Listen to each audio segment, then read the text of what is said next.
Кукмара – толстостенная посуда, отлитая вручную. Кукмара – удобная посуда, вкусная еда. Добрый день, дорогие друзья! Меня зовут Дмитрий Дьяков, я работаю бренд-шеф-поваром, и сегодня мы с вами откроем кулинарную азбуку и остановимся на букве F – французской кухни.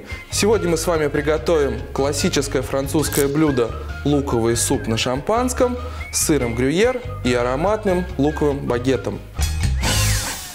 Для начала нарежем лук-шалот тонкими полукольцами. Лук-шалот мы используем, потому что это считается классическим французским луком. Он считается более сладким, более ароматным, ну и более привычным для французской кухни. Вообще, французская кухня является законодателем кулинарной моды в ресторанной индустрии. И все основные тенденции и веяния кулинарного искусства исходят именно из Франции. Итак, наш лук нарезан. Теперь мы возьмем немножечко сливочного масла, положим его на раскаленную сковородку.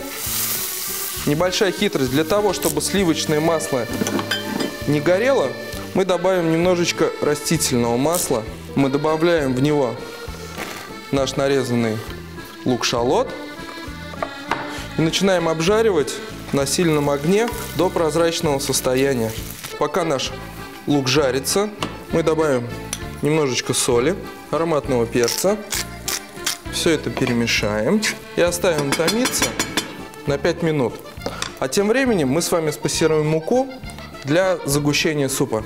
Возьмем чудесную сковородку с керамическим покрытием и поставим ее разогреваться. Теперь мы возьмем муку, высыпем немножечко на раскаленную сковородку и будем ее обжаривать до появления золотистого цвета и приятного запаха орехов. Итак, наша мука обжарилась, она стала красивого золотистого цвета. Мы ей даем немножечко остыть. Тем временем наш лук тоже практически готов. Мы перекладываем его в нашу красивую прозрачную кастрюльку. Добавляем 200 грамм бульона, даем закипеть, и теперь мы аккуратно засыпаем нашу обжаренную муку. Теперь, когда консистенция наша густая, мы добавляем шампанское, основной ингредиент нашего блюда, который придаст нашему блюду пикантность и аромат. Итак, основа нашего лукового супа готова. Теперь мы оставляем ее томиться на протяжении 20 минут, а тем временем мы с вами сделаем ароматное масло для нашего лукового багета. Для этого мы возьмем небольшой пучок укропа, также небольшой пучок петрушки и измельчим его. Теперь возьмем сливочное масло, добавим немножечко соли и всю нарубленную зелень.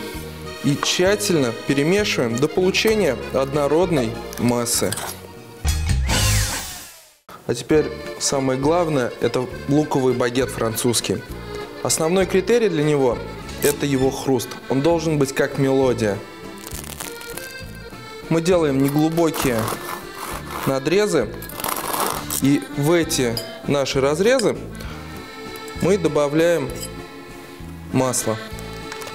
Когда мы поставим этот багет в печь и масло растает, весь аромат зелени перейдет к багету, и багет будет сочный, с нотками Франции.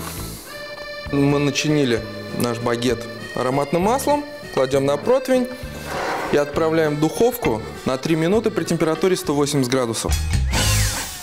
Ну а пока что запекается наш багет, мы натрем сыр грюйер для нашего супа. Для лукового супа лучше использовать сыр твердых сортов. Так как я большой любитель сыра грюйер, я добавляю его. А вы можете добавить пармезан, пекарино или же любой другой сыр, который вам нравится. Перемешаем наш сыр, чтобы он равномерно растворился в нашем супе. Ну что, наш суп готов.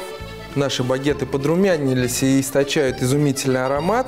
Но пока я занимаюсь оформлением нашего блюда, я хотел бы вам рассказать об истории происхождения этого блюда. Существует две легенды. Легенда первая, и, по моему мнению, более правдоподобная, что этот луковый суп придумали торговцы и работники рынков. Таким образом, этот суп и вошел в массы. Вторая легенда более красивая, но менее правдоподобная, что в XIV веке король Людовик XV уехал на охоту.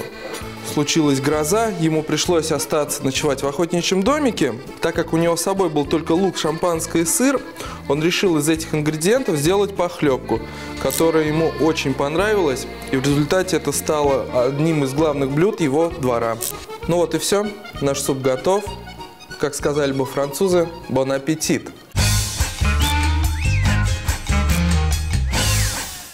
Напоминаем, что для французского лукового супа мы использовали лук-шалот, пассерованную муку, шампанское и сыр грюйер. Подаем его с традиционным французским багетом, пропитанным ароматным маслом с зеленью.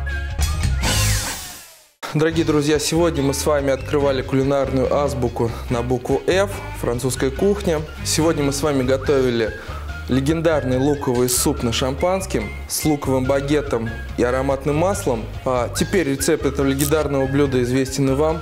Вы можете его приготовить легко дома. А с вами был Дмитрий Дьяков. Всего доброго, до новых встреч!